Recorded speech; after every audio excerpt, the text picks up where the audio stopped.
Thanks for being here today. It's been a cooker yesterday, supposed to be again today.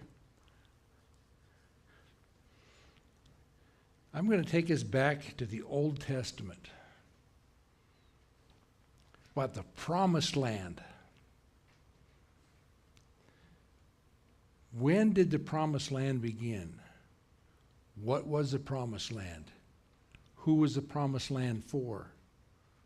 And how did they receive the Promised Land? I don't know if I'll answer all those questions, but we'll throw some out there. The Promised Land was promised to Abram before God changed his name to Abraham. And it starts out in Genesis 12, 1 through 3. The Lord had said to Abram, "Leave your native country, your relatives, and your father's family, and go to the land I will show you. I will make you into a great nation. I will bless you and make you famous, and you will be a blessing to others. I will bless those who bless you and curse those who treat you with contempt. All the families on earth will be blessed through you." So Abram, married to Sarah, or Sarai, depending on how you pronounce it, didn't have any children. But God promised to make a great nation out of him. Okay, God, don't I have to have some offspring in order for that to happen? And Abram and Sarah weren't getting any younger. God, how's this going to happen? But Abram, he said, leave your home, your relatives, and your country, your father's house. So what did Abram do? He got up and left, not knowing where he was going, how long he was going to be there. He was obedient to get up and go, to reach that promised land. He never saw the promised land. He never entered it, but he believed in it because God promised it, and he never doubted it. Probably some of the prophecy of having a son as he got up older in age. Come on, God, I'm not getting any younger, and my wife definitely isn't getting any younger. You know the story. Joseph was sold into slavery down to Egypt. During the famine, he got his father and his whole family to come down. What did they say, 67 people in total went into Egypt. And 400 to 450 years later, when they left Egypt, there was millions. So be fruitful and multiply. They did it. So this is when Moses is bringing them out of Egypt. The promised land is being fulfilled many, many years later. It was promised to Abram, but he never saw it, but he never gave up hope. And then we're talking about when the spies were sent into the land of Israel to check it out. In Numbers 13, 26 through 28. And this is the report of Joshua and Caleb. It says, to Moses, Aaron, and the whole community of Israel at Kadesh in the wilderness of Paran. They reported to the whole community what they had seen and showed them the fruit they had taken from the land. This is their report to Moses. We entered a land you sent us to explore, and it is indeed a beautiful country, a land flowing with milk and honey. Here is the kind of fruit it produces. But the people living there are powerful, and their towns are large and fortified. We even saw giants there, the descendants of Anak. So there's 12 spies sent in to check out the land. This is the promised land.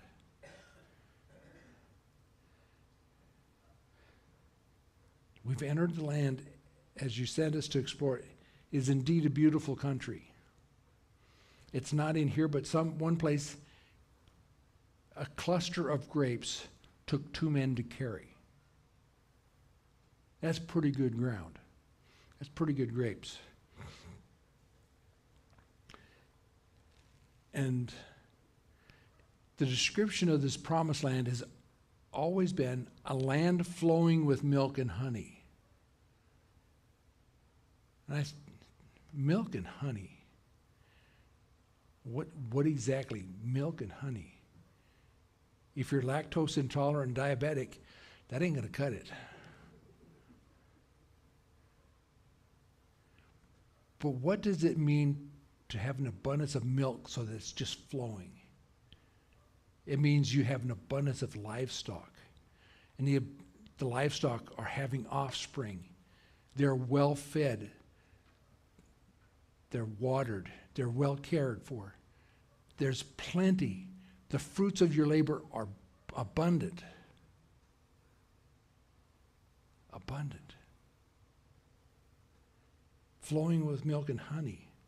That's the works of your hands. What is it? Honey. You ever think about honey? It's the only food in the world known to man that doesn't expire, never spoils, doesn't have an expiration date, and it cannot be made by man. Scientists can dissect honey and tell you everything that's in it, but they can't get from pollen to honey. Only a bee can do it. Through the intestines of a bee, pollen is turned into honey. So it is only by God's hand, supernatural. So this land flowing with milk and honey, it is the work of my own hands and the hand of God. The hand of God is prevalent in this land. But here's the part that they got hung up on. Because 10 of the spies got hung up on this and convinced the whole crowd. The people living there are powerful and their towns are large and fortified. We even saw giants there. Oh, we can't do that. It's impossible. And Joshua and Caleb said, yes, we can. If God is for us, who can be against us? But how many times do our eyes get turned away from the promises of God? Because the promise of God is going to happen. As we know, it did happen for them. But they had to walk through the desert for another 40 years before they got there.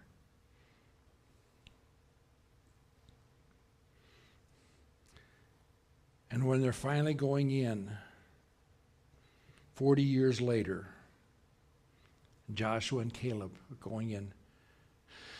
In Deuteronomy 31:6, God tells Joshua, so be strong and courageous. Do not be afraid and do not panic before them. For the Lord your God will personally go ahead of you. He will neither fail you nor abandon you. How many times do we need the encouragement? Be strong and courageous. Because the battle in front of us looks bigger than we are. And the battle truly is bigger than we are. For the Lord your God will personally go ahead of you. The children of Israel knew this on a daily basis. The pillar of fire by night and cloud by day. When God led them, the cloud moved, they followed. The pillar of fire moved, they followed. God went before them, before the promised land. Why wouldn't he do it in the promised land? And as we read other places in there, locusts and other pestilence, the people fled the land in front of them.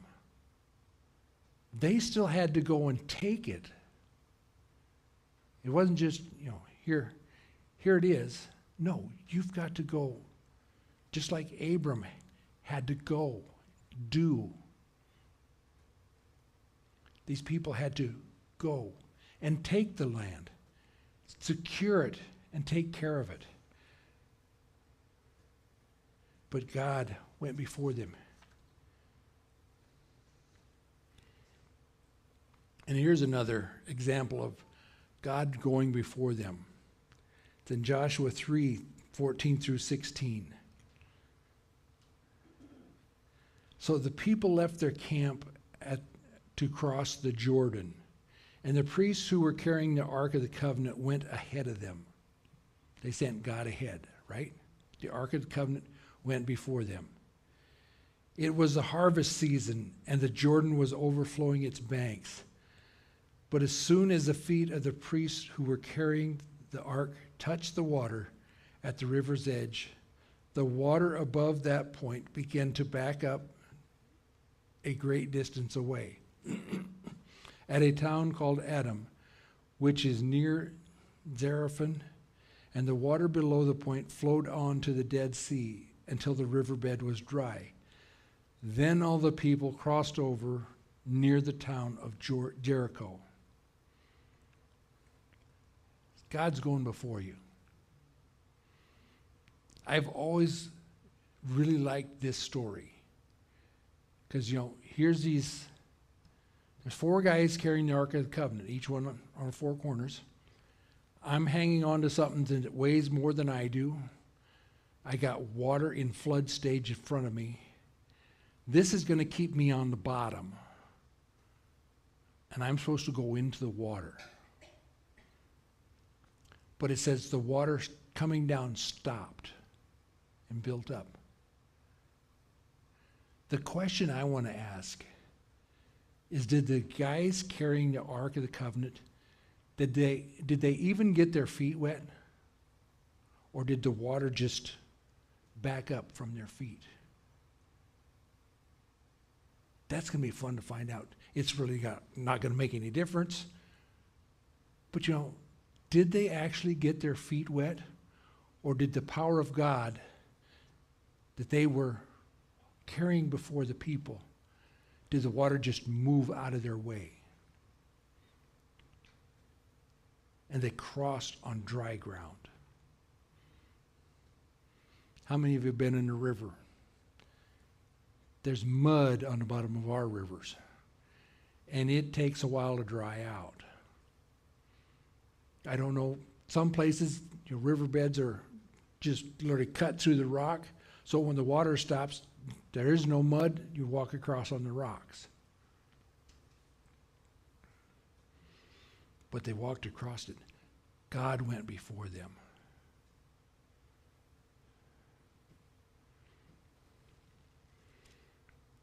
What's that have to do with us today? Do we have a promised land? We look to the eternal promised land. But what about here and now? Has God made you and I promises that we can take to the bank? He will fulfill them. Are we begging God? Are we pleading with Him for those promises?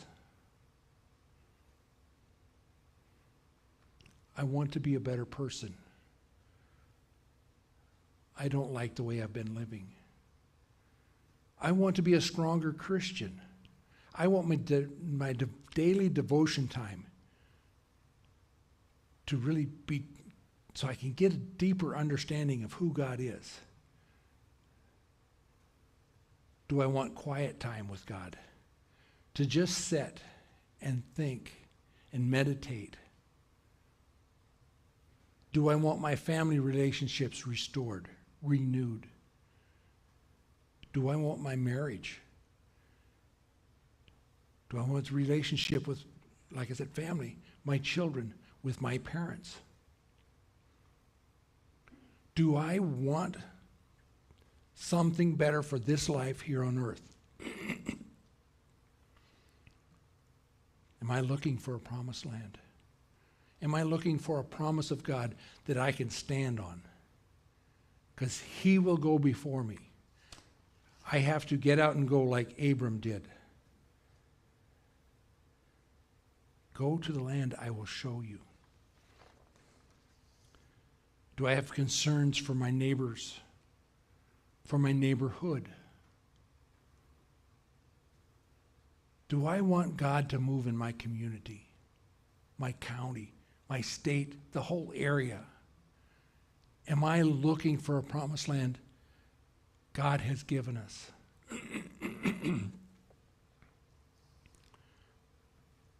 Someone once told us that they had seen a promise of God. There was 500 youth in this church. Am I standing on that promise? You can't fit 500 people in this church unless you're elbow to elbow, just as tight as you can pack sardines.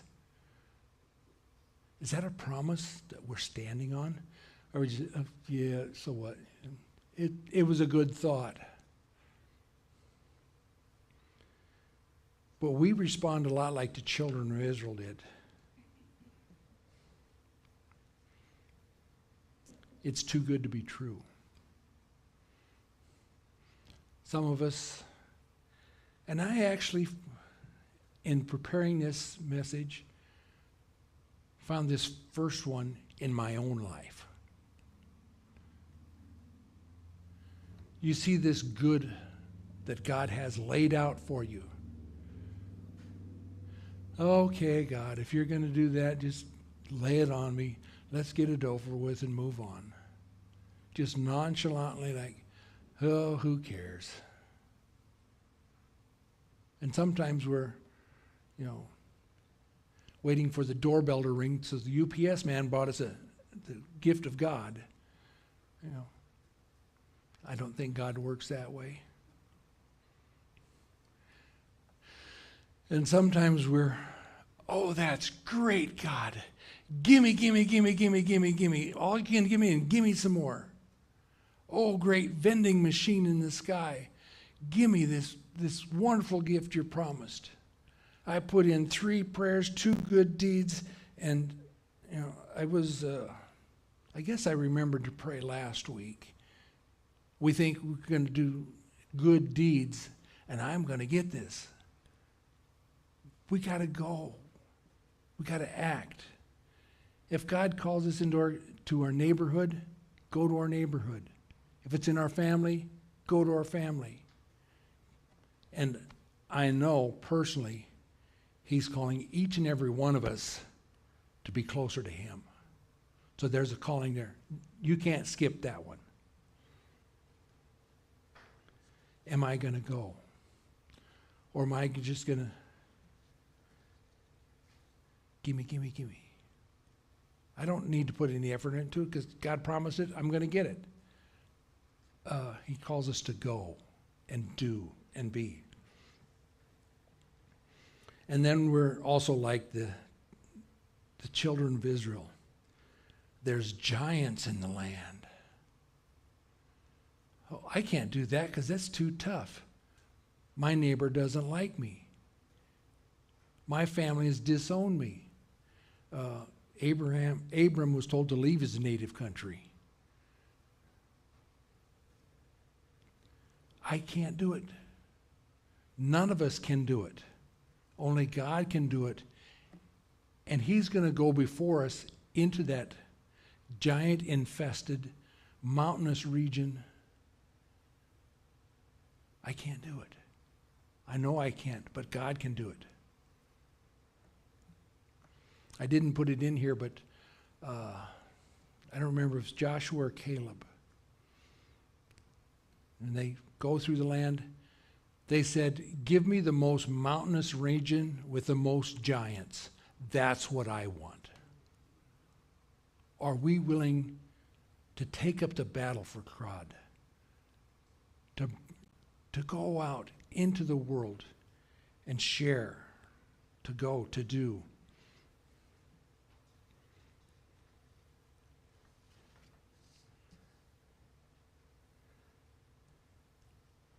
So God's calling us to a promised land here on this earth. Because God makes each one of us promises.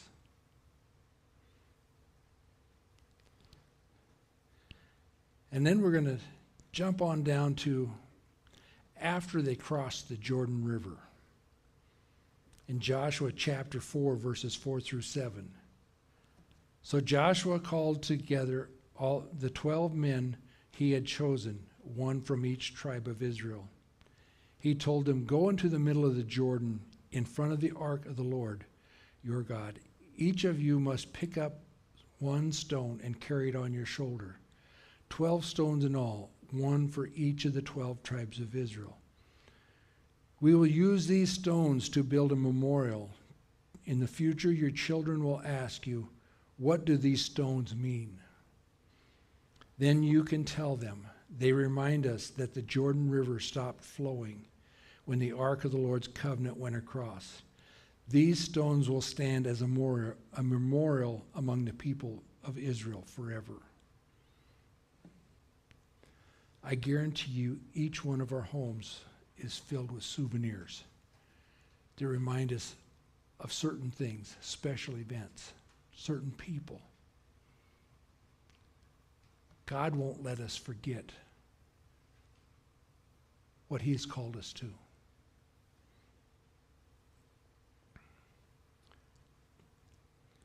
How many times did people build an altar to the Lord? Jacob, when he had the vision of the angels ascending and descending the ladder, he built an altar. Many times. Some places it mentions they still stand today. There's a pile of 12 stones for some reason in the middle of Israel. By now they've forgotten. You can tell your children this is a memorial for what God has done.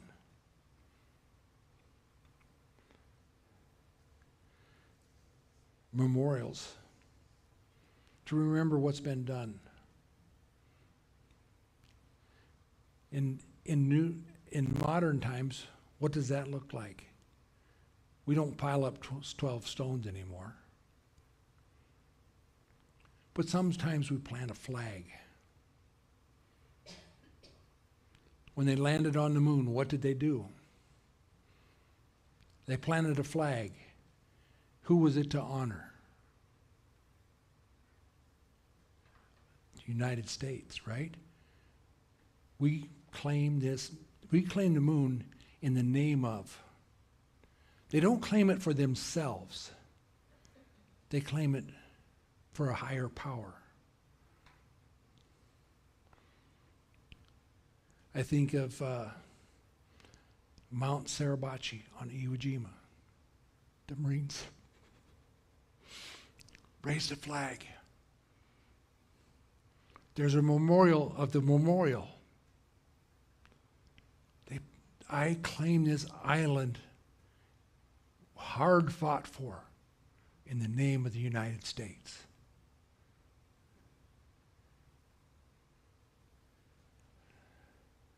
When Sir Edmund Hillary climbed Mount Everest, I claim this peak in the name of, I'm not sure who, but I know there's a lot of liberal flags and trinkets on the top of Mount Everest from people that have climbed there.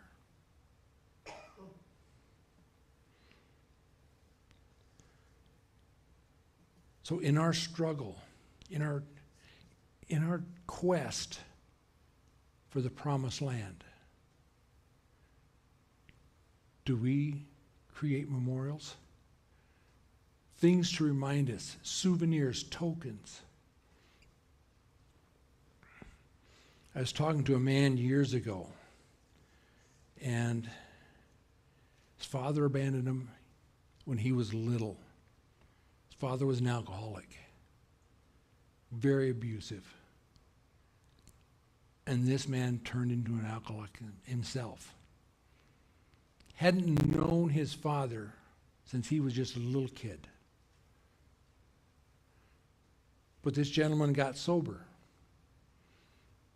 And he decided to look up his father.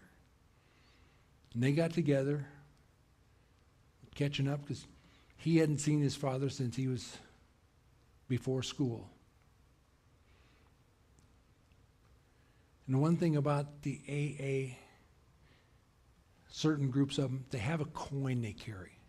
They always carry, I think it was a 50-cent piece or $1. And the guy pulls out his coin and shows his dad. His dad pulls out a coin in his pocket and shows his son. They both got sober the same month. Didn't even know each other. But they had a memorial token of what God had done in their life. So I'm asking you today, do you want a memorial of what God has called you? The promised land that God has promised you? The personal walk with Jesus. The family walk with Jesus.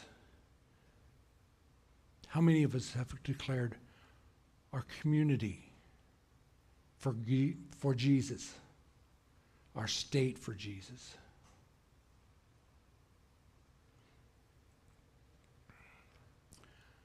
And I was thinking about this week.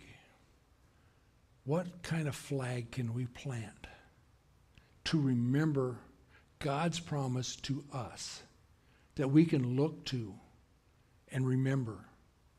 A token, a souvenir, a reminder. I hope you can keep up with me, Matt. I'm going to run real fast. Oh. One step, two step. Okay. I'm going to go clear off for a while.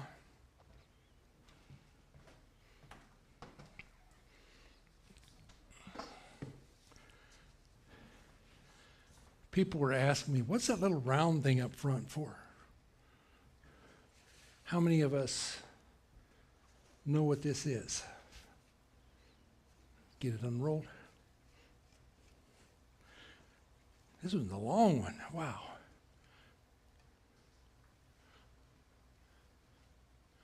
Do you recognize it? The Christian flag.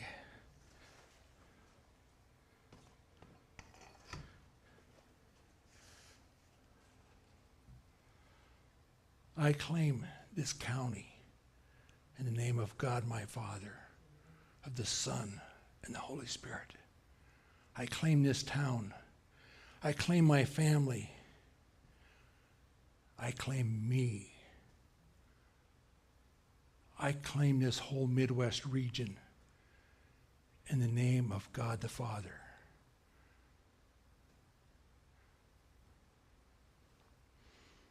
How many of us have something to claim in the name of God the Father?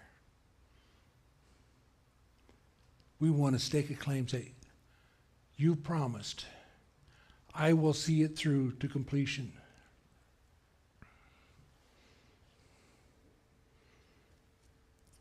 So today, those of you that have a relationship, a territory, something you want to claim for Jesus Christ, stake it. I want you to come forward. Because like Abram had to go, he got up and left. There's action required. So let us come today, this morning. Let's claim victory in what God has promised us. So I want you now to come up and let us pray and strengthen one another and claim victory in the name of God the Father. So come.